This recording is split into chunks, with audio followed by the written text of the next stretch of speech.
Bong. Bong. Bong. What's up, everybody? It is 3 o'clock Pacific Standard Time. I hope you got your fancy pants on, because we's about to get started with the show. And I'm moving around on the loading page. Cause this is operated by a computer. Whoa. Max Headroom Madness. What's up, everybody? Hopefully you're having a beautiful middle of the week. Hopefully you're having a great day. Hopefully it is fantastic out there for you. Hope everything's going well. We're just getting warmed up on the show. I'm kind of feeling a little tired today, guys. I'm a little tired. I was outside in the cold all day yesterday. Spent hours and hours out in the cold, grinding away so I can make that paycheck so we can make YouTube videos. Ho, ho, ho, ho, you know what I'm saying. And feed my lovely baby. And, you know, all the other stuff that needs to happen. Generally being humans in the world. You know what I'm talking about. You guys know what I'm talking about. You know what we're here for. We're here to talk about fish tanks today. Oh, do I even have... I think I have a fish painting in the background that has gotten zero work done on it in a really long time. And, yeah, I hope to get some work done on it at some point in time. But today, I spent a good amount of time building the studio and studio/new laundry room down in the old basement of the house here. As you guys that have followed on Instagram, and I think I posted up on the community page a little while ago when I got done installing the new washer and dryer. And happy to say I got those fully installed a long time ago. We've run the tests. They're doing fine. So the studio build continues, and I've got sawdust, and I've also got like smell all smoky from like campfire smoke. So a little bit interesting. It's been an interesting kind of day, but not bad. Quick little update on the little tiny micro lady human. Our beautiful daughter Olivia is doing swimmingly. She got over her illness rather quickly and then moved into the phase of back to being grown again and eating and taking big naps today. So we're definitely kind of enjoying the little baby taking lots of naps, but I do have a slight concern in the back of my mind that hopefully she'll sleep good tonight. You know what I mean? Nebraska SXHC says, I just paused a real fish talk to listen in. Could say I enjoy the fishy content. Right on. Thanks for checking in on the old real fish talk there. If people don't know what the real fish talk is, I think Corey and I got over 50 episodes posted up. That's Corey from Aquarium Co-op and myself. We did a little bit of a podcast thing, and we tried it. We tested it. Some people have requested that it comes back, but I'll be honest with you, that just the fanfare was not necessarily there. You know what I mean? I really enjoyed doing that, and you know, I'm not saying it's never going to come back, but it seems like at this point that, you know, it's not a whole ton of people clamoring to like, man, you and Corey need to do a new thing like that. But regardless of that, we're going to keep doing the live stream here. And speaking of Corey, he's going to be doing one at 5 o'clock today. So that's a little under 2 hours from now. So if you're having a hankering for some of this channel and then some of the old co-op, then feel free to stop over there. Speaking of the Aquarium Co-op, people post links in the chat quite often in regards to us. The Aquarium Co-op is our affiliate sponsor. There's always been some confusion about that, but if you go through our link and go buy things at the Aquarium Co-op, it basically just supports you'll helping out doing this show and doing this YouTube channel, all the other videos on this channel too. We're going to keep trying to do more and more produced videos. I'm going to keep trying to do that. We're I don't know if we've hit the goal yet. I haven't really written down exactly what the goal is, but I have gotten some interesting comments recently that I thought maybe I'd hit them up right at the beginning of the show here, and we'll talk about it, some of the goals of this channel and stuff right at the beginning as we warm it up before we get to the video portion of the show. I think some people are kind of intrigued as to why it is that there are times when I talk about getting new cameras or possibly getting a new lens, or, you know, having to fix and buy new computer parts because my computer broke. You know, I think there are some people out there that get kind of, I think they're just of the perspective that they're like, oh, this guy's just trying to do some kind of cash grab or something like that, right? And that's not the case. The case is that it just costs money to do stuff. And, you know, that's just the reality of it. That's, you know, and as I try to improve and continue to improve, you know, I sell off old equipment and get in new stuff. And it's also something that I not only have to, you know, implement, not only do I have to like implement new stuff, but I also have to research like new technology that's coming out, like new cameras that are coming out, you know, new computer parts and programs and all that kind of stuff. So it's something that I do have to think about fairly often. So it is something that's kind of on my mind. And, you know, so it does come up in the show from time to time. And also, while I'm on the show here, is a good opportunity for me to say thank you to the people who have been supporting and continue to support, whether it's on Patreon, whether you're a member. We have a brand new member, and shout out to Dom1042. We've almost hit 50 members. We're at 49. But a big time thank you to everybody that has supported and continue to support, and that's why I talk about it. It's basically just to, you know, it's just an opportunity for me to specifically say thank you to a lot of people. And the, you know, there's 293 people on, you know, there's 293 people on Patreon, which is crazy amazing. And like I said, there's 49 people that have hit the membership button on this. And that's kind of it's a big deal to me. It's a big deal that there's that many people that are like, yeah, let's keep going. Let's keep going. I like to see what's going to come next. What's going to come next? What could you help somebody out with? What could you do here? What could you do there? And that's my goal. That's ultimately my goal. And if I was to summarize my goal specifically my goal for this channel would be to be making not necessarily videos or whatever you want to call it. I guess let's just stay with video because it's the easiest way to reference whatever gets made. Whether it's videos or a TV show style format or this podcast or any of that kind of stuff, my goal is to make, and I say this with air quotes, like episodes or whatever you want to call it, I want to make stuff that is primarily around the fish tank hobby, the fish tank ecosystems, the plants, and all of the things that we are messing around with on a regular basis. I want to make all those episodes that they're so good that people that don't even care about fish tanks, that don't even care about shrimp, that don't even care about plants, that don't even care about any of that stuff want to tune in. That's my goal. That's my goal. That's my big time. That's ultimately my goal. My goal is to hit that mark. My goal is to hit that mark where there's a lot of people subscribing and tuning in because they're just like, that's just so good. I just want to watch it. And to utilize an example that I utilized just a little while ago was, so like the what was the show? Oh, the NCIS, right? They're like the Navy crime unit guys. Like, I would say that like there just really isn't that many people that really are that interested in crimes for the Navy deal thing, but that's a wildly popular show and people tune in to watch it all the time because they're like,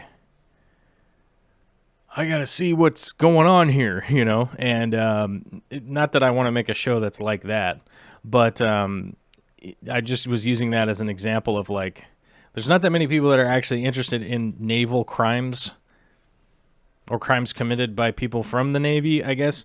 Yet, you know, they have 1 million people tune in every week or whatever it is. I don't know what their stuff is, but that's just like kind of one of those.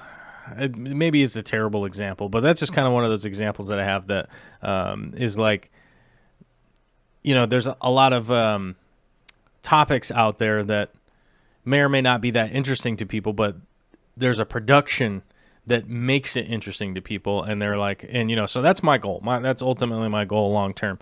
I did receive a message recently that somebody was like, "You seem so like irresponsible that you have a new baby and you're going to be buying new equipment and stuff like that." So I wanted to address, because I've heard that on multiple occasions. It's not the only time I've ever heard it, but I would like to address some things that people don't necessarily understand about America, even if you are an American, like if you live in the United States of America, I mean. Our tax system implies that you must spend money on your business. And do I have a business? Yes, I have a business license. I pay my taxes. I have to file my quarterlies. I have to file my B&Os. Yes, everything I do here is legal. Everything I do here is tracked.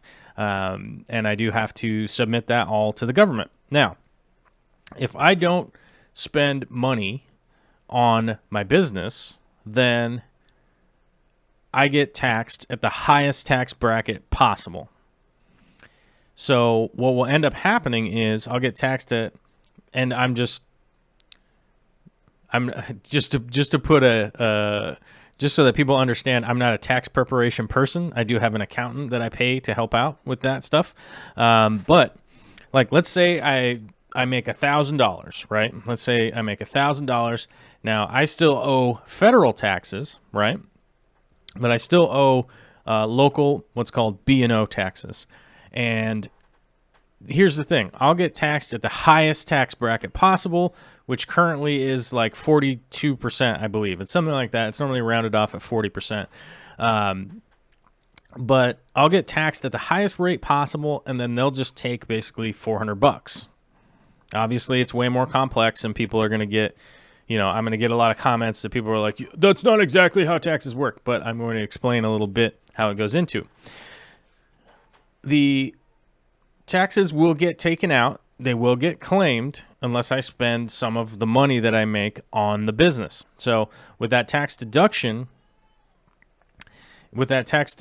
comes into play is that some of the money that I make has to get invested back into my business, right? And the biggest way for me to do that at this point is not, I can't hire anybody because I'd have to hire somebody at the lowest wage, like $10. You know, I couldn't really hire somebody. So what I have to do is basically purchase new equipment and stuff like that to replace old equipment. That's kind of the easiest way to go about it. So if you think, oh, you used to have this other microphone. Well, I sold that microphone. Actually, I sold one of them for really cheap. And then the other one I actually donated to a friend of mine who is, you know, he's basically like working on some music stuff, and he needed like a fairly starter vocal microphone, and I was like, hey man, like, here you go. Like, because I got, you know, new, better microphones, right? So, you know, the new purchase goes against what's called my, you know, it's basically get my net down to zero. So if I get my net down to zero, then I don't have to just give money away in taxes. They just go, oh, okay, you're building your business. So that's a big portion of like what needs to go on. As you guys know, I also am employed so that I can make enough money, and I can also make contributions from that. And, you know, like, it's much easier if you're getting a paycheck because all your taxes just get taken out and stuff like that. Whereas at the end of the year, I need to calculate all the taxes and stuff like that. So I know that it is a little bit confusing to some people out there that are like, why is this guy spending money? Why is this guy doing this? Like, why would you even need a new camera or want a new camera? And one of those examples is, Of course, I left my camera in the fish room, so I'll just hold this one up. So this older camera is an older piece of equipment. Does it work? Yes.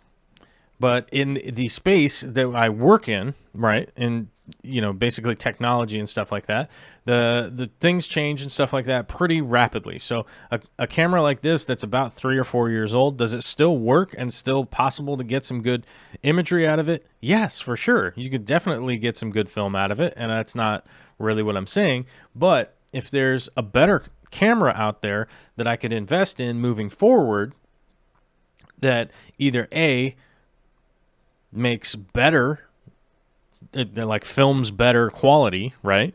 And B, makes my workflow much quicker, then I'm able to get more stuff done. So, I mean, that's my whole thought process and stuff like that. In the meantime, for the update for the people that kind of want to know what's what and what's going on, I'm sort of in a holding pattern right now because I do know there are some of the new or some of the conventions are happening right now, so we're waiting to get one of the conventions starts tomorrow in Japan, so there's going to be some new release stuff coming out hopefully, and then I'm gonna make a decision after that, because there have been some rumors out there that the camera that I've always wanted might just be getting released.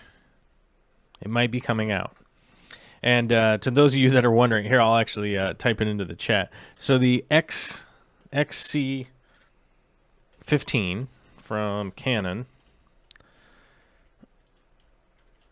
there we go, is almost like exactly the camera that I want, except there's a big time problem. It doesn't have a removable lens.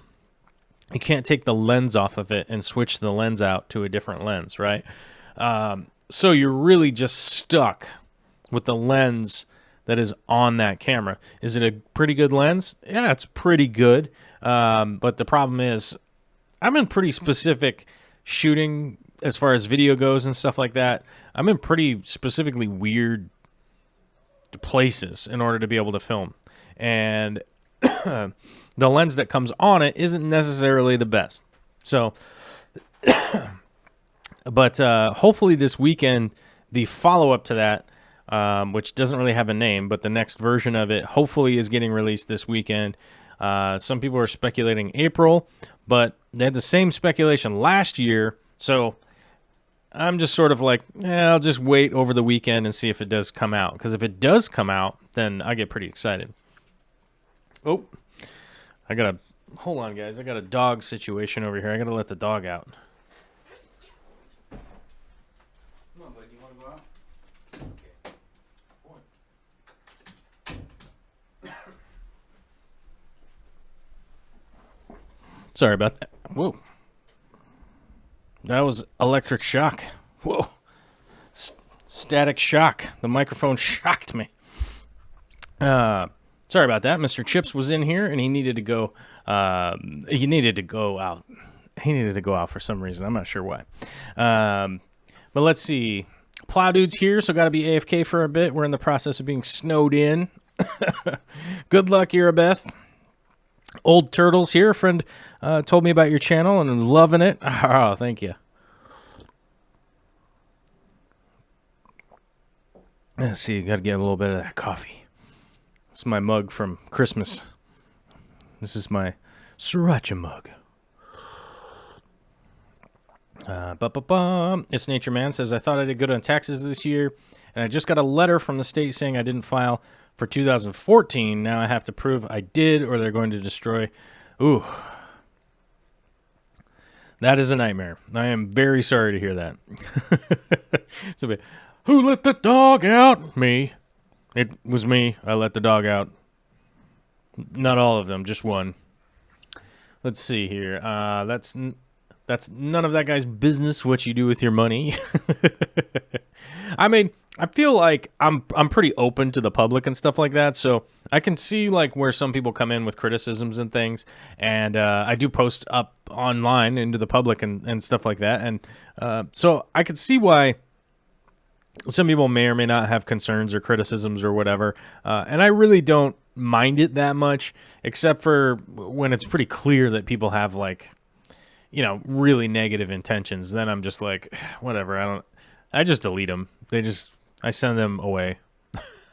And some people wondered about that a while ago because they're like, oh man, I think YouTube is like censoring people because my comments got deleted from this video that I posted on. And I'm saying it in that weird surfer voice because I don't really know. That's just kind of how I hear them when I read their comments. But there was a lot of people that they're concerned about that because they think that YouTube is censoring people. And I would like to let you guys know that the people who post up onto the YouTube platform, right? We have a lot of features that allow us to control what is getting posted up. So for instance, you know, if you just think about the big swear words, right? You can just type those in, and if anybody types those in or any variation of those things, because they're pretty well documented, those comments just don't get posted. They either get held for review or they automatically get censored. And you can certainly put all of the specific words you want in there. If you're being harassed by somebody, you just click hide this person from my channel. Simple as that. And then it just removes all of their comments off of your channel. You know? So I would say to most people out there at this point in time in 2019, I'm not saying like censor yourself or anything like that, but there is a point where it's like super easy to just delete people from a channel. You know, mainly because the YouTube comments have been so terrible for so many years that it's like they just keep releasing new tools for creators to be like, how do I moderate this? Terry's Tropical Tanks is asking, who else is boiling turnip greens for infusoria cultures? That is a good idea. I used to do beet greens, though. Those are probably really close. Kale works pretty good. Collard greens work good also. Definitely, I would continue. If you're seeing good results, don't change your formula. Just keep rocking and rolling. But that definitely is a good deal. Mellow Moogle, did you try more coffee after that? Maybe if you had a lot more, the shakiness would stop. Oh, what's going on with Mellow Moogle? Mellow Moogle, what's happening? I had too much coffee. I feel hyped today. Okay. That's a reasonable way to feel, you know? Like, I feel like if you have too much coffee, like, I've had that feeling before. I've had too much coffee, but you kind of just know the cold sweat kind of crazy feeling that you got. It's almost a dehydrated feeling, too. So I feel like if you go drink some water, you'll probably recover quicker, I think. Maybe some Pedialyte. I don't know. I feel like Pedialyte's the answer now that I have a baby for pretty much everything. KG Sickle says people get away with a lot, and I mean a lot in the YouTube comments as opposed to other platforms. That's very true. But I just would also remind people that basically I look at it this way. People can say whatever they want. Like, it's fine by me. Like I'm not somebody that like, oh, you said a swear word in my comments, I'm gonna delete you. That's not me at all. I'm literally just like, when somebody is clearly malicious and angry and that kind of stuff and like attacking people, then you're out. You gotta go. Like I don't care if people have differing opinions or people don't like me or whatever or that kind of stuff. You know, it's just like that stuff doesn't bother me at all. I'm just literally like when people are just full of rage and they have nothing good to say and it's all just attacking and that kind of stuff, then it's just like, whatever, go somewhere else. Ooh, Frank Dominguez is here dropping so many heart pulse emojis. I like it. Lexi V says, it's by Java alone. I set my mind in motion. And if anybody knows what that is, I would pretty much give you a high five. I would pretty much give you a high five. Cheshire Cat says, my plants arrived today. I'm so excited, but I'm so exhausted from fighting a sinus infection. I'm having a hard time concentrating on what I'm doing. Hey, don't be afraid to anybody out there. If you get your plants in, don't be afraid to float them in your tank. And by float them, I mean, you know, get them out of the packaging, get them out of the bag, drop them in your tank, let them just kind of acclimate as they're floating around. Maybe you're going to get to it tomorrow. Maybe you had a long day. That's happened to me many times. I think yesterday I finally started the mangroves that I got. I got 2 mangroves, which I'm super excited for. I finally got them out of the wrapper that I bought them in. So I just feeling like a dingleberry. I was like, man, I got to get these out. I got to get these out and get them in there. And it was a couple of days, but they'll be fine. Brian P. is asking, Joel, do you have a favorite carpeting plant? Oh, favorite carpeting plant. Like of mine? I don't know. I can't necessarily think of one that I would consider to be my favorite at this point. I can't really think of one that I would say is my favorite right now. Probably Glossostigma elantioides, I think, would probably be, otherwise known as Glosso.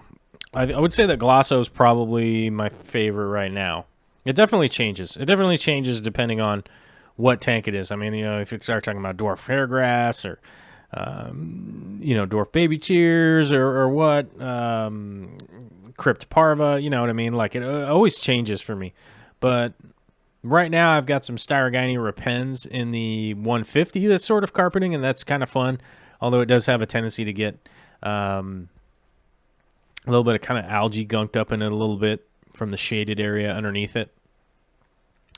Vexing Cat says, some people are not happy unless they're making other people unhappy. I tend to feel sorry for them. What sad little lives they live. Yeah, that's very true. That's very true. Some people just are that way, and that's unfortunate. Also, some people are psychopaths and whatnot, and, you know, we all have issues and stuff. Hopefully we can, you know, grow as a community and just move past. Just move past any of the bad feelings we're having. Oh my gosh, I thought the super chat button was broken, but we got a £2 super chat from Simon Shaw that says small tip. Just because. Appreciate it, Simon. Thanks for the super chat. I always appreciate it. You know what I mean. You know what I'm saying. People with the hard-earned money going into the tip jar. You know how it is. You know how it is. Uh-oh. I accidentally closed my window here. There we go. I had to open that back up. Yeah. The thing I was going to check, I was going to move that over there. I was going to see. Uh-oh. We got an email from Safeway. Okay. We don't care about that. We're just going to delete that. But yeah, we had a new member, and also I wanted to, I can't remember the name of our new Patreon. We got some new Patreon. Where's this? That wasn't helping. There we go. I had to go over to this screen right here. Matthew Cloyd coming in. Brand new patronizer. Thank you very much. And I don't think I said a shout out to Adrian the Kid. I don't know. I think I forgot. I might have missed it. I might have somehow slipped it. And Largemouth Bass. Largemouth Bass. Brand new patronizers. Thanks, guys.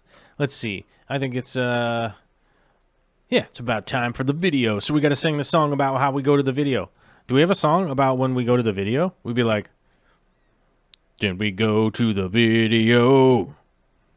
Let me go over to the video. I think that's how it goes, right? Yeah, I think that's how it goes. There's a bass line in there, you know, some nonsense. All right.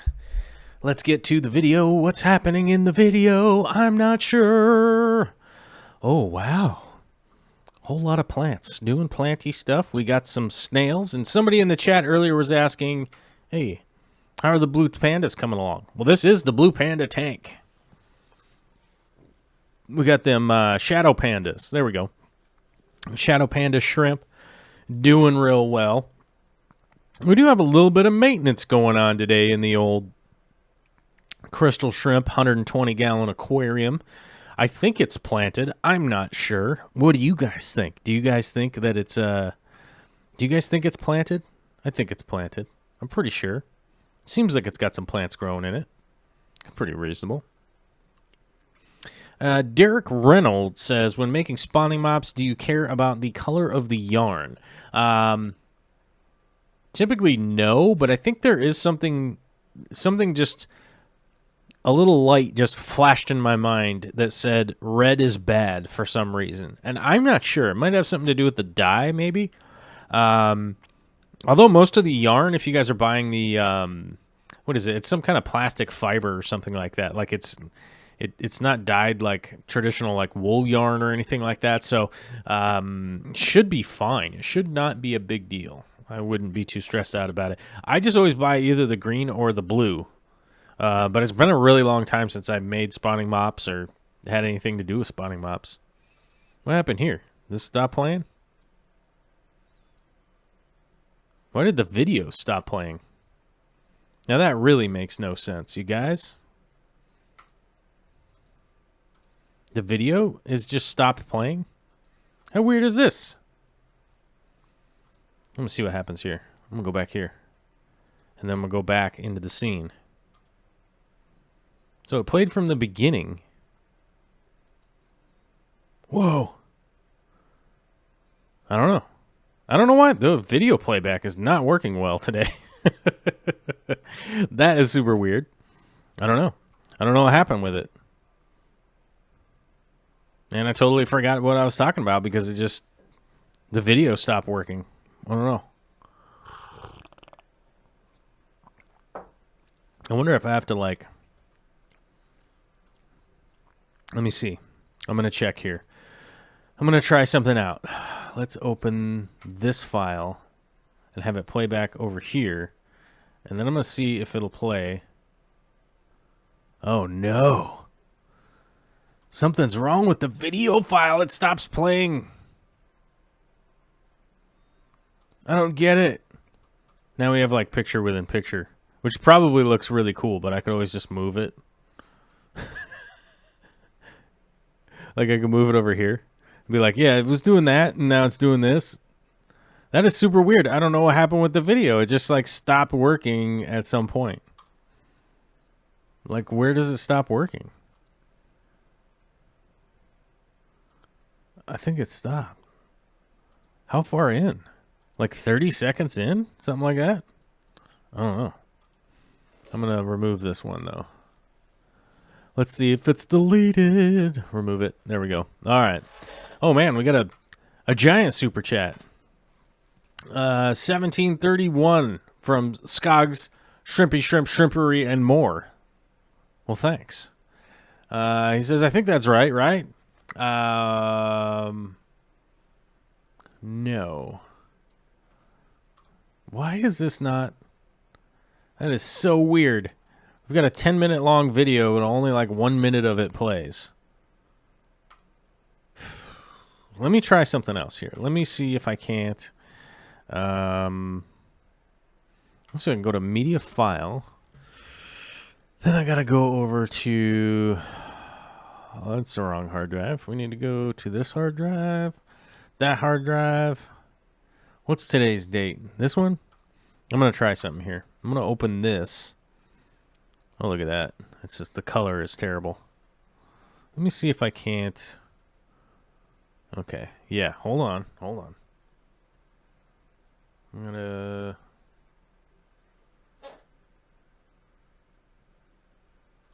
Why is it like it's always something? Uh-oh. You guys, I deleted the wrong one. Well, that's funny. Media file. This one. Open. I wonder if it'll play till the end. I don't know. We'll find out.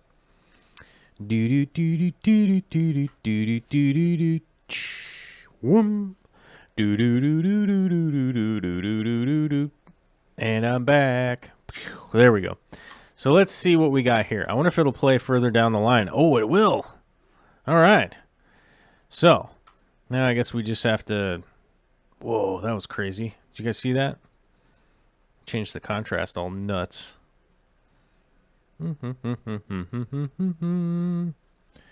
Do do do do do do do do do do do do.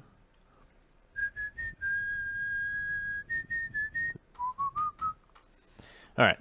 Well, maybe this video will continue playing. We shall see. Let's make sure that it goes forever, and then okay. All right. Well, we had to go to the backup. Maybe we fixed it. We shall see. Had to just pull a whole new file, and hopefully the new file will continue to play as it goes through. It looks like it's playing. I'm not sure. You guys will have to let me know if it's playing or not. Seems like it's sort of at like 2/3 speed or something. So that's interesting. So at least we got that going for us.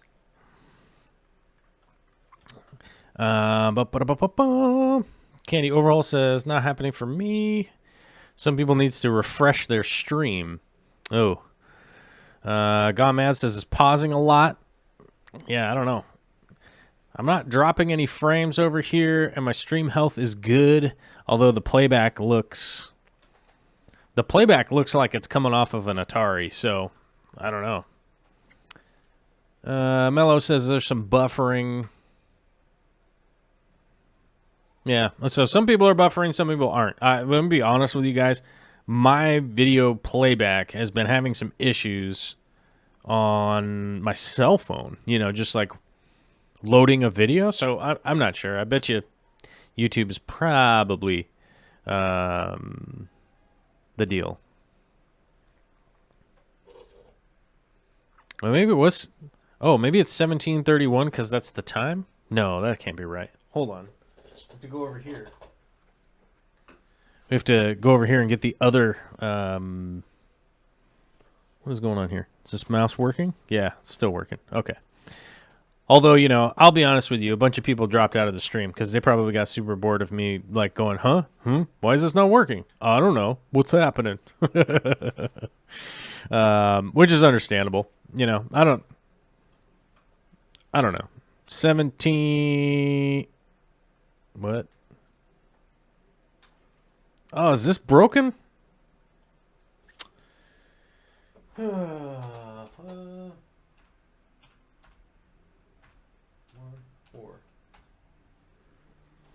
1751. That's where we're at today. I figured it out a while ago that people have been super chatting how many days I've been sober. And but thank you, Steven. I appreciate it. Don't worry. Let's say I'm on an iPad and everything looks good for me. Could you share the secret of the toothbrush? Ooh. Secret toothbrush.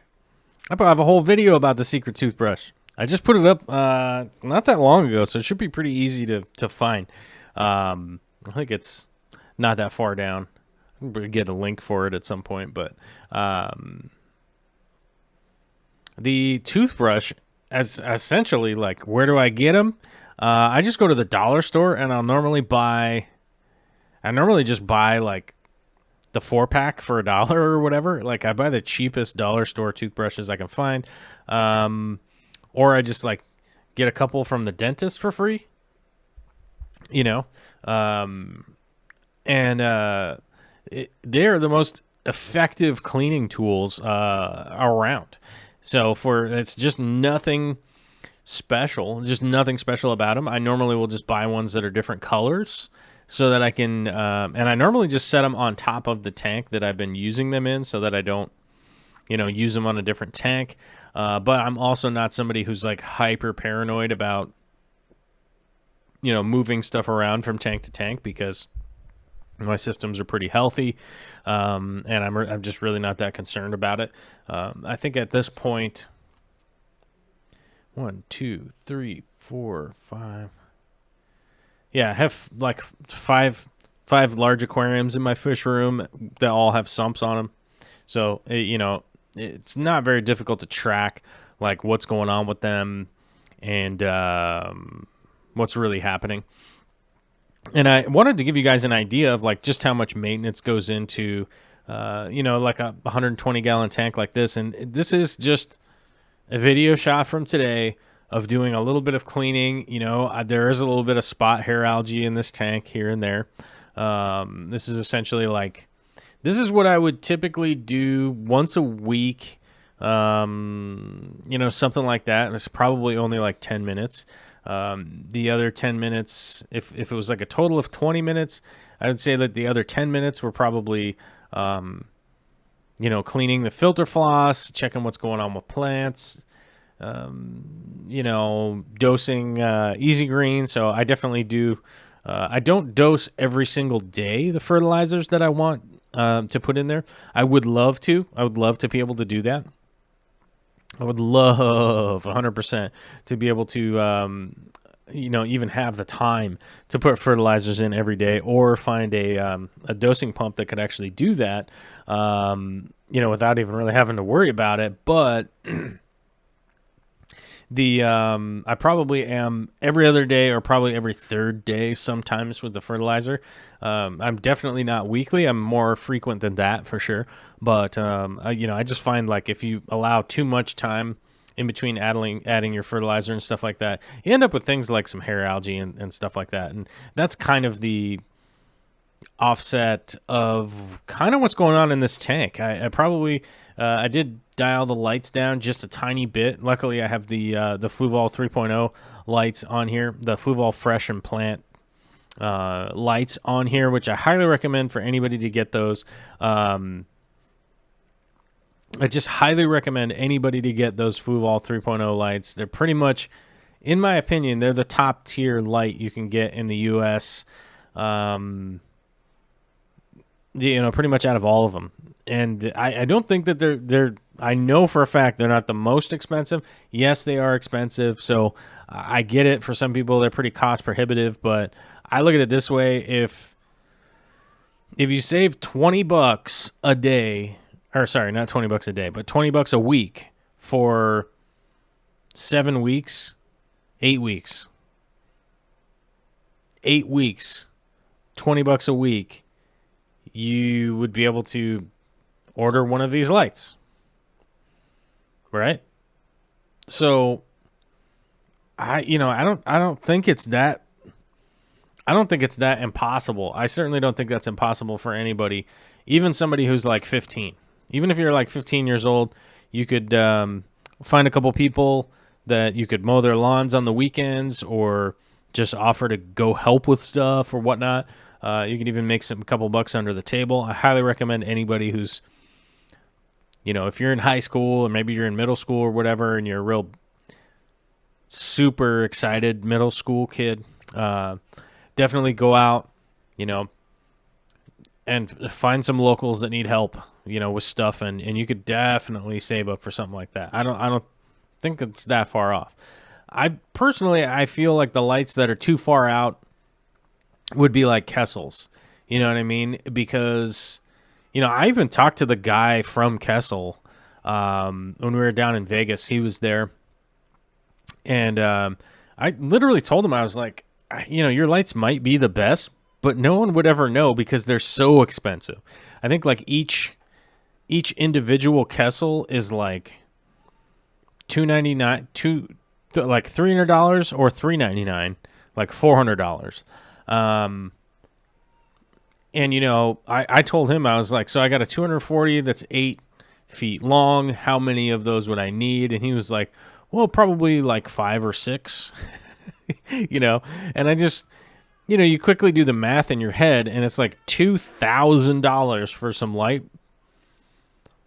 I don't think that that's a good idea. And in reality, it's like, if I got the Fluval 3.0s, right, I can put 2 of them over my 240 and be pretty happy with it, which ultimately was like $350, like having to buy 2 of them.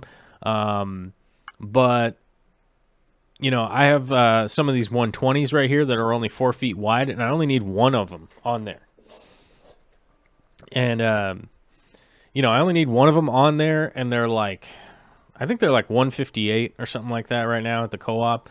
So, like, I don't think that that's that big of a deal. Like, personally, I just don't.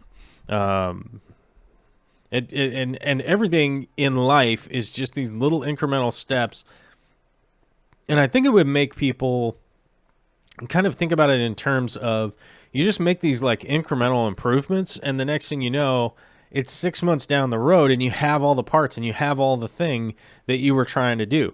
It would be insane. Like, I wouldn't even be able to go out and buy everything to set up like this 120 right here. Like, you know, people have been tracking. They know that like it took, you know, they know that it took, you know, it took a while to save up for the tank itself. I built the stand. You know, Vicky bought the sump. I bought all the pumps and the heaters, the filtration stuff. Then the substrate was donated by the Aquarium Co-op. We bought a bunch of other stuff, and I bought plants, and I bought shrimp, and we bought this, and we bought that. But it was all over months and months period, you know. Had I set this all up and ordered everything and gotten it all in 1 week, it would have been insane. And it would have been like, oh, lordy, I got to get out of this game. You know what I mean? Like, I can't be involved in this game. But as, you know, in reality, it's like I could easily just over time eventually end up with something that's growing a bunch of plants. It's doing pretty well. It does work. James Leiser has been working on a siesta period on the 3.0, which I feel like you could just program into the program, I think. So, yeah. Dom1042 says 150 for the bigger 3.0. Here in Canada, it's 300, so 228. Yeah, I don't have a clue what the prices are in other countries, and they're always vastly different, and it all has to do with like import taxes and I don't know, all sorts of crazy pricing stuff that I just have no idea what the prices are going to be like. I'm sorry to hear that they're that expensive in Canada. It doesn't seem like they should be, but yeah, that's pretty expensive. But I wonder how much Kessels are there. Dom, if you'd let us know, how much are the Kessel lights there? That's one thing I'd like to know. Steven says, that's what I'm thinking, Bentley. I told them flat out I'll be ordering them from the co-op, mainly because they said they can't get me a lower price than the co-op can. Oh, let me see here. I was wondering what Bentley said. Let's see. Shame for them, good for the co-op. Kessels are crazy. They keep pushing them at the local fish store. I told them to get the Fluvols, and they won't because Hagen is a terrible company. Oh, that's sorry to hear that. You know, everybody seems, you know, I would say everybody in 2019 seems to have an experience with a company, and then, like, they just continue down this line of, like, that's a terrible company because you had a bad experience, which is weird. I don't know. I don't know. I can't imagine there's like that many companies out there that are doing that much bad stuff, but it is possible, I suppose. It's like Monsanto getting a bad rap, you know? I don't know. I don't think Monsanto is really the villain that people try to make them out to be. From a software perspective, you can easily program that into the Fluval Smart app if Hagen chose to do so. Yeah, I suppose you could. I thought you could program that into the app. So maybe you can't do the siesta period into the app, but I thought you could. I don't remember a specific. I don't know. I don't have a tank set up that way, so I thought that you could. I thought you could just. Well, maybe though. Maybe you can't. I guess maybe you could. Maybe you could because there's 4 slots in the app, right? So you'd have off for nighttime. That's a period. I guess those are like sunrise and sunset. So I guess that's probably the problem: the ramp up and the ramp down. So,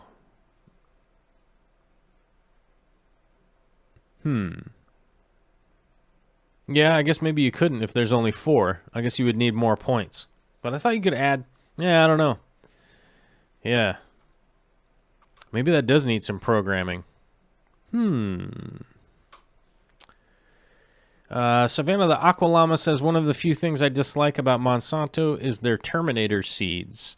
One thing that people need to realize about Terminator seeds and, like, you know, seed potatoes and stuff like that that don't, and I want to double check this.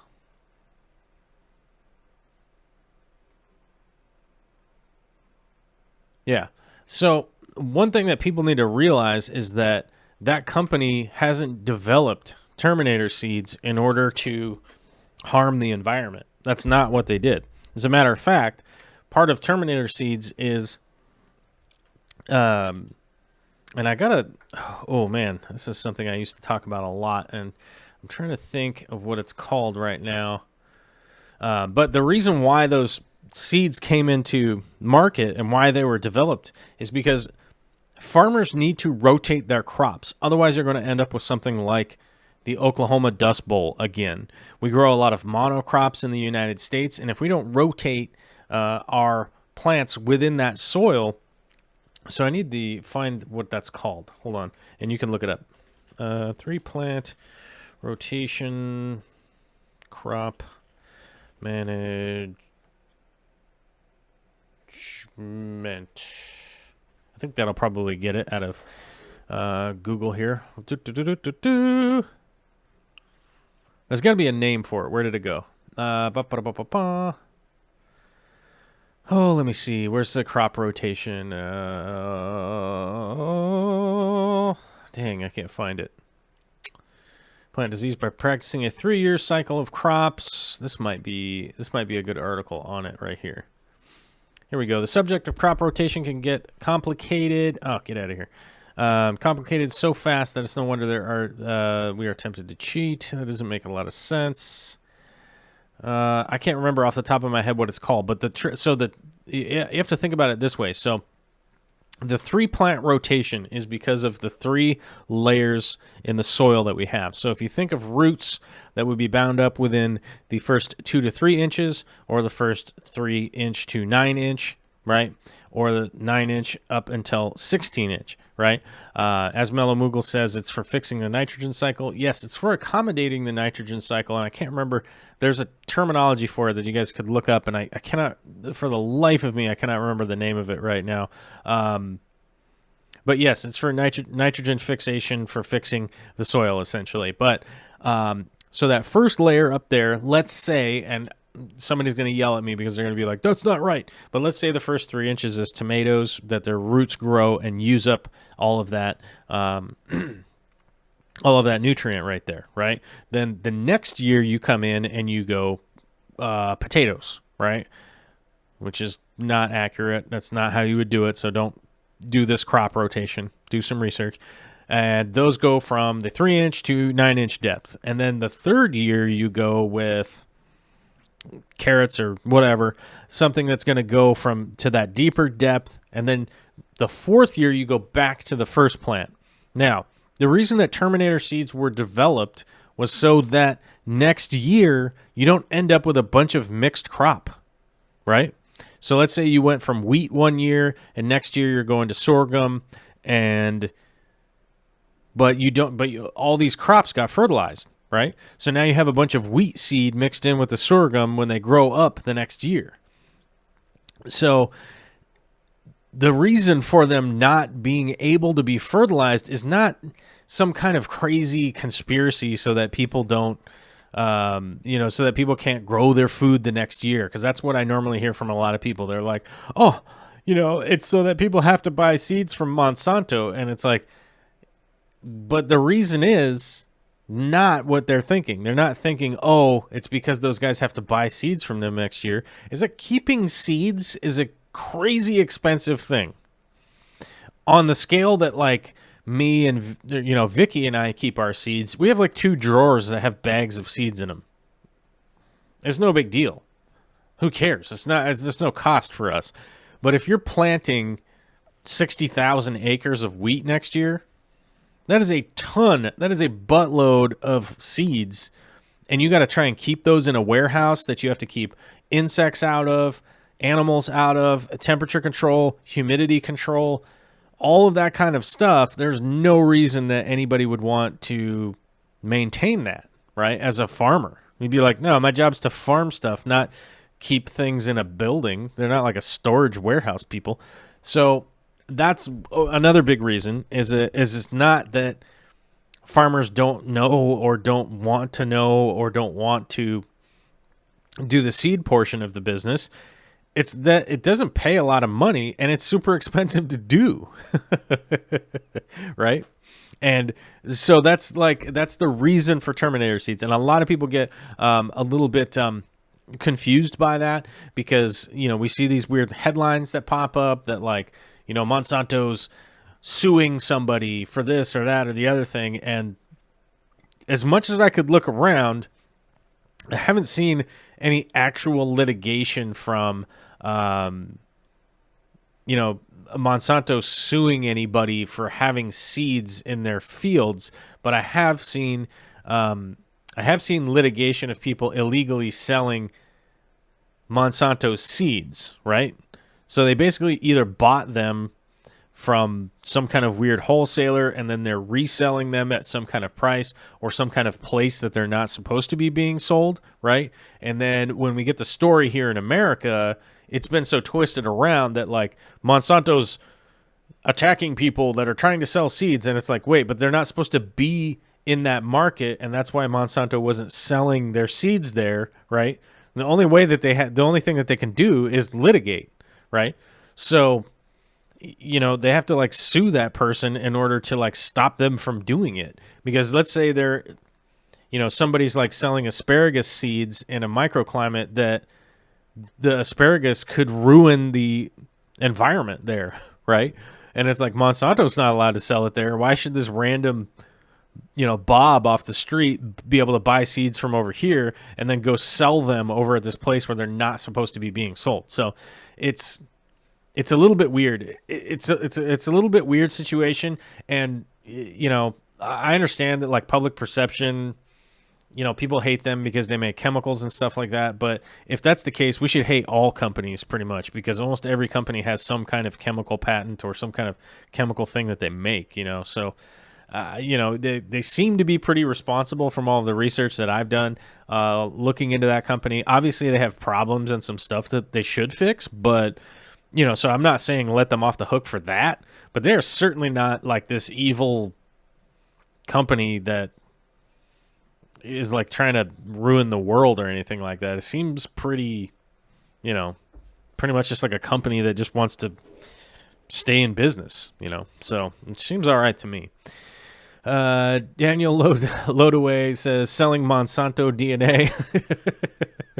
Yeah, I don't know. I have nothing to do with that company or anything like that, but I am the type of person that will get a million miles deep into a topic just because I want to find out what's going on. I am somebody that just needs to research stuff on a regular basis, and Monsanto has come up a lot because I'm a huge advocate for people eating well, learning how to grow plants, learning how to farm, learning how to supply some of the food chain, and learn how to do some of that stuff that I think is really important in this day and age, and really gets missed with we do educate our people a lot on a lot of things and stuff, but I feel like it's something that's been pretty lackluster, especially with people in my age range from, let's say, from 25 to 45 years old.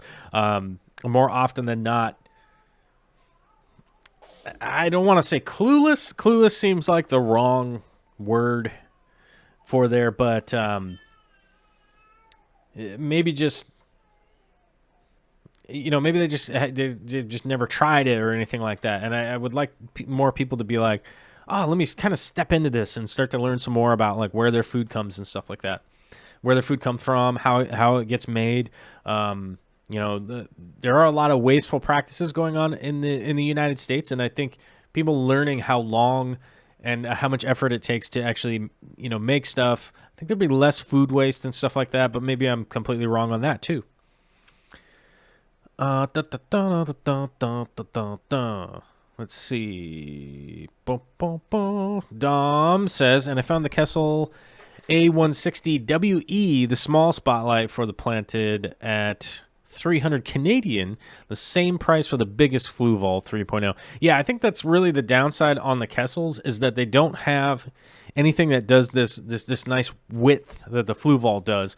They're very much spotlights. They're very much directional. I don't know if they have anything programmable on them now.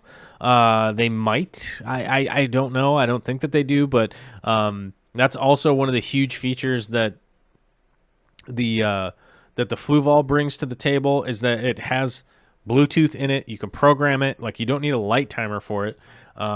Yes, you need to reset them, which, by the way, like, resetting the Fluval lights, all you have to do is open the Fluval app on your phone and then just open the light. You don't even have to do anything. You just click on the light, like reef number 2, right?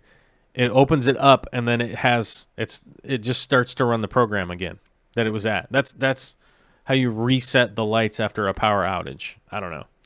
Swift Aquarium says James Leiser is a genius. He turns night into day on the Fluval 3.0, ramps down at sunrise, siesta on daylight, ramp up on sunset, and then an external timer to turn the light off.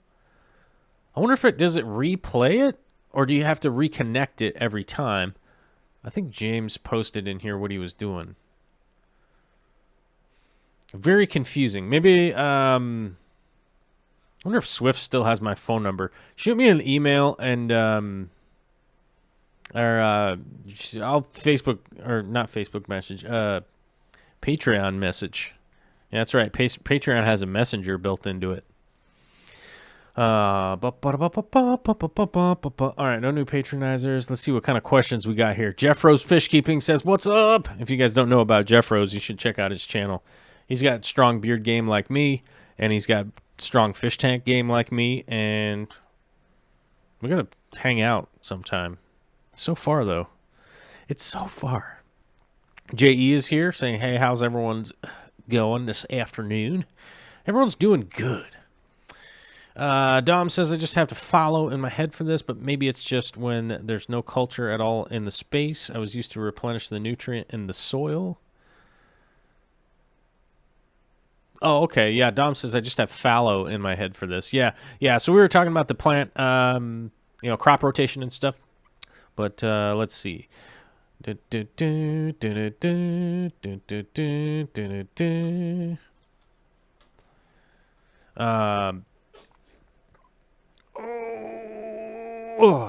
Sorry, I was stretching my back. Let's see here. Let me check the chat. Fong Trong is asking, what do I think about the AI primes? I think the AI primes would be a better product if their price came down. I feel like they're sort of double the price of what they should cost. I'm just realizing that this camera... Wait, what? How do I... There. This seems... There. Seems like I had changed the setting on the camera, and I was like a million miles away. There. I feel like the AI primes should be, like, if they were half the price, because I think they're right around the $200 mark, I feel like they're worth $100. I feel like they're worth $100 for, that single unit.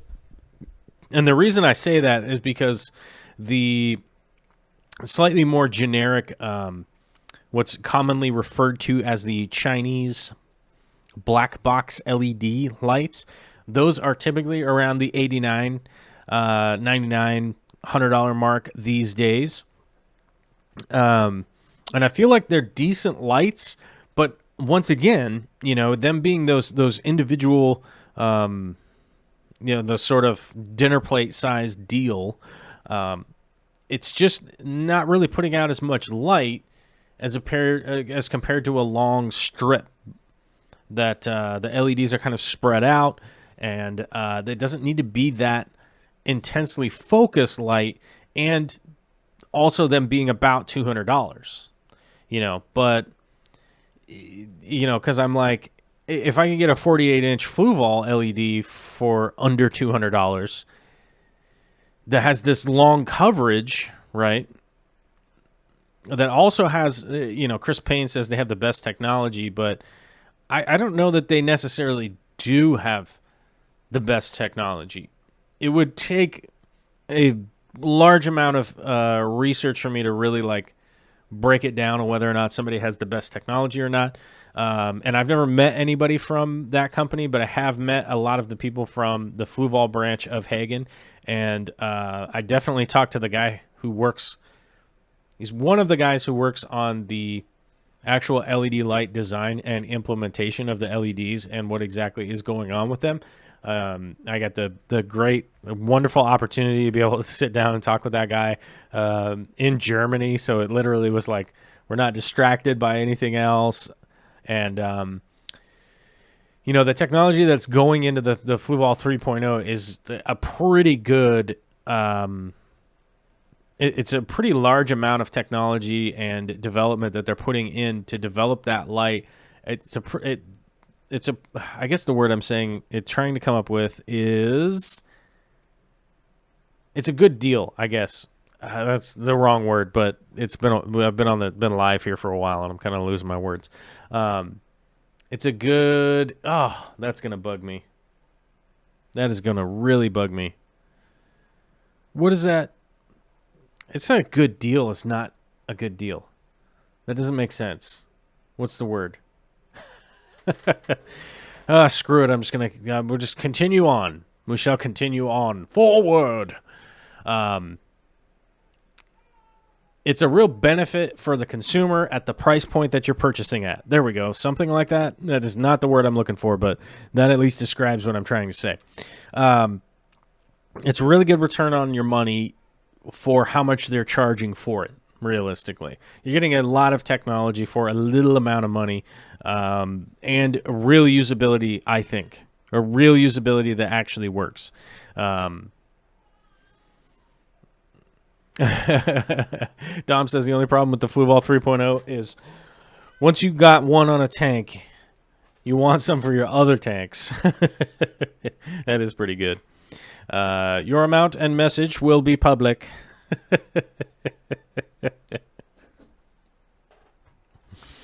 Thanks for the super chat. Very much appreciate it. I guess a value is pretty good. I guess a value. Let's just call it value. Yeah, that works, James. Thank you.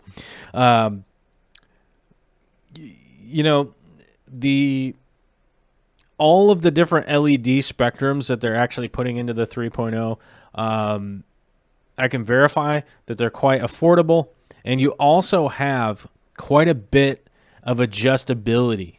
You have a lot of adjustability within the spectrum, and to a degree that's not super confusing for the average person. You have 5 bars that you can change, the blue and the pinks and the white and the cool white and that kind of stuff. So they did simplify it so it wasn't super confusing for everybody. And I think you're just getting a real good, as Fong and Green Bean say, bang for your buck. Yes, that's a good way to put it. That's not the word I'm looking for, but you get what I mean. You know what I'm saying. I spent so long on it. Let's see. Fish Keeper says, so my Neocaridina lost all its eggs. Any tips? Now, there's 2 ways that a shrimp can lose all of its eggs. One, you hatch the babies. Could have had its babies. Hopefully, that's basically how you would want them to lose their eggs. You would definitely want them to lose their eggs that way, because then they're breeding. Then you get more shrimp, and you get to wear a pin on your collar, and everyone pats you on the back and says you're awesome. Now, the other way that a shrimp could lose its eggs, I guess there's more than one, but essentially there is going to be some kind of change that shrimp would consider traumatic. It could have been threatened by a predator. It could have had a water quality change, either a big swing in pH, or maybe ammonia's gotten too high. Any of those kind of things could be going on that they could ditch their eggs. Or they could know better than you and I that there may or may not be food there. So there's a lot of weird contributing things that an air quote trauma event could be that your shrimp could drop its eggs. But if you're not experiencing any of those things, it's most likely going to end up being the predator thing. Like it might, oftentimes the fish or the fish in your tank could mess with the shrimp, and the shrimp could feel threatened and will drop its eggs because it's just like too dangerous of an environment, I guess. You know, it feels like that's a big reach into what, you know, the psychology of the shrimp, basically, and really anthropomorphifying. Can I even say that? Anthropomorphification of the shrimp, right? And attributing them some, you know, emotions that they probably don't have, and but a lot of shrimp keepers over the years have mentioned that, you know, you net them out, move them to a bucket, move them to another thing. Some kind of trauma will get them to drop their eggs because they're like, uh-oh, we ain't got time for this. And sometimes that's the case. But typically it would be water quality, lack of food. But water quality is going to be the main contributing factor if a shrimp is dropping its eggs prematurely on a regular basis. Zeno Luft says those eggs could have been unfertilized. That is also that is something that I had never considered. Well, maybe not never considered, but yeah, that definitely could be a deal with that. But I mean, even if you had, you know, 20 shrimp in this 120 here, the males will get there. I do have some old videos of the when the female's ready to breed, essentially, and ready to get fertilized, they send out sort of like a pheromone, basically, a hormone into the water, and it makes all the male shrimp start going buck wild and swimming all over the place. So it's hardly even the number of shrimp in a tank. If the female comes up, the male shrimp will know, and it will just work really hard to find them. So it is kind of rare that you'd have like an unfertilized situation. It would be kind of weird. Fish Keeper says, I did try to net a fish out of that tank, so maybe that's why. But it was a gradual loss of eggs. Yeah, it could have been one or the other. If it was like immediate, I would say that it was water related. The times you see that it's water related, it is super quick. And there's something going on that's kind of obvious. So maybe they did feel threatened and kind of just gave up. But yeah, that's kind of, you know, one of the situations with shrimp. But yeah, just keep at it. Make sure your water quality is good and just keep at it. You can make sure that they're fed well enough. Don't go crazy with food, though, because otherwise your water quality will go down with all of that stuff that is breaking down in there. Swift says, stress is a huge factor in animal husbandry. Farm animals need environmental changes all of the time to help do better in pregnancies. They need to feel comfortable or it isn't worth the energy. Yeah, that's a perfect example there. So, yeah, I have a tendency to not stress the shrimp as much as I can avoid stressing the shrimp when I do know that there are buried females and stuff like that because of those reasons. Ooh,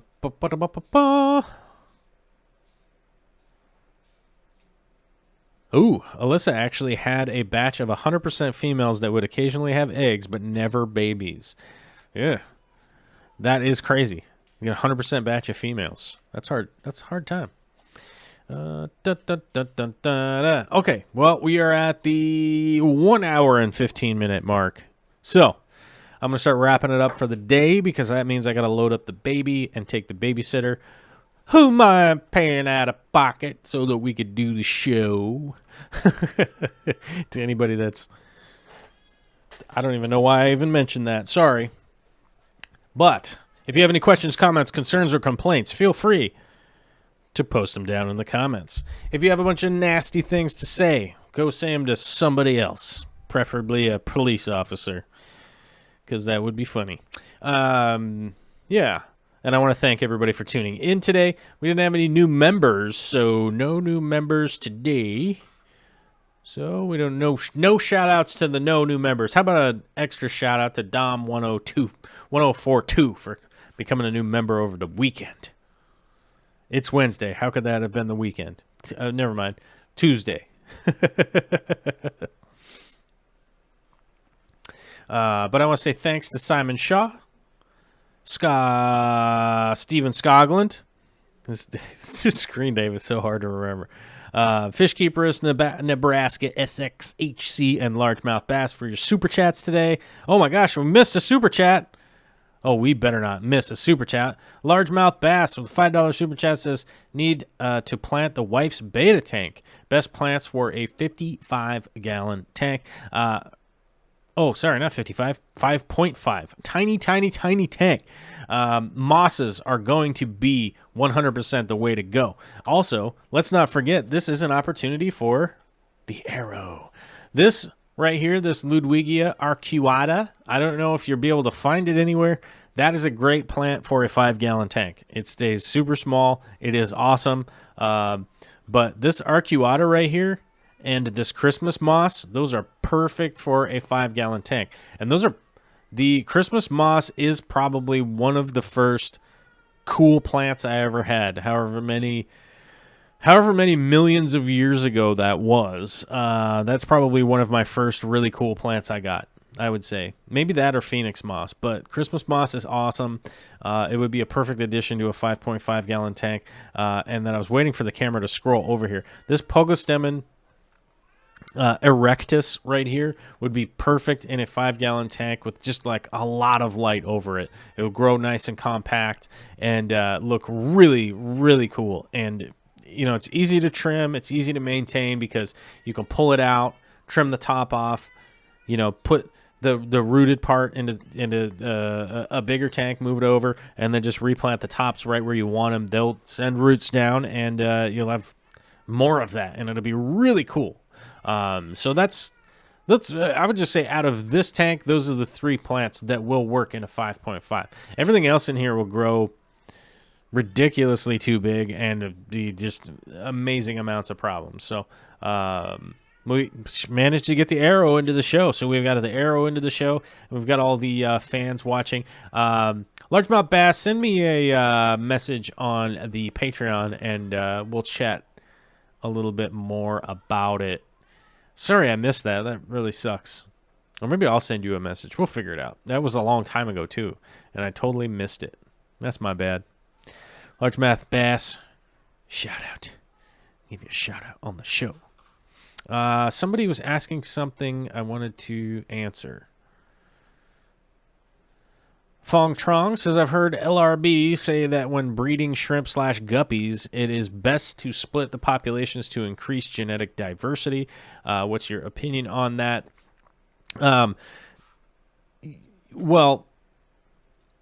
guppies and shrimp have something in common, and that's they'll outbreed the tank that they're in, essentially. Like, if you just keep them going, eventually you'll have what's called colony collapse. So if you reach a certain amount of them, you need to move them into another tank. And that's probably what he was talking about as far as like splitting a colony to keep to maintain genetic diversity. That's probably what he was talking about, is splitting a colony down to keep them going, and to keep them going well, because they'll outbreed the conditions of the tank. Eventually they will.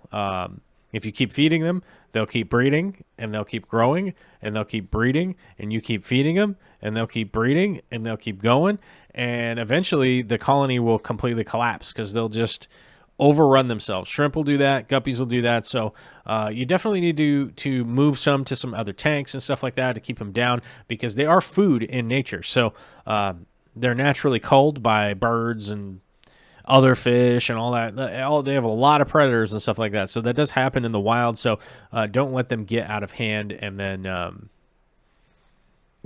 that's going to be something to take into consideration if you're going long term. All right. Hopefully that answered that question. Anyhow, feel free to go over and check out the Patreon. It could be as little for you as $1 a month, and you can become a little part of our community over there and help support this show and all of the lofty goals and everything like that we have on this channel to keep moving forward. Don't forget to click through the affiliate link if you are going to Amazon or the Aquarium Co-op. Those are our two affiliate things that you can click through, and you can just go spend money that you were going to spend anyhow, and it basically gives a little kickback to the channel here, just a little tiny percentage. So don't forget those two things. If it's been a long time since you clicked on the Amazon link, re-click it, because that one will expire along with the Aquarium Co-op. So basically every 24 hours your computer will click those out, or if you clicked on some other affiliate link, it'll be overriding ours. It's not just a one-time thing. You got to do it on a kind of a regular basis. So anyhow, hope everyone has a fantastic middle of the week. We'll see you on Friday, where we'll be answering the Patreon questions, saying hi to you guys, and maybe we'll have a little special video thing. Who knows? All right. Later.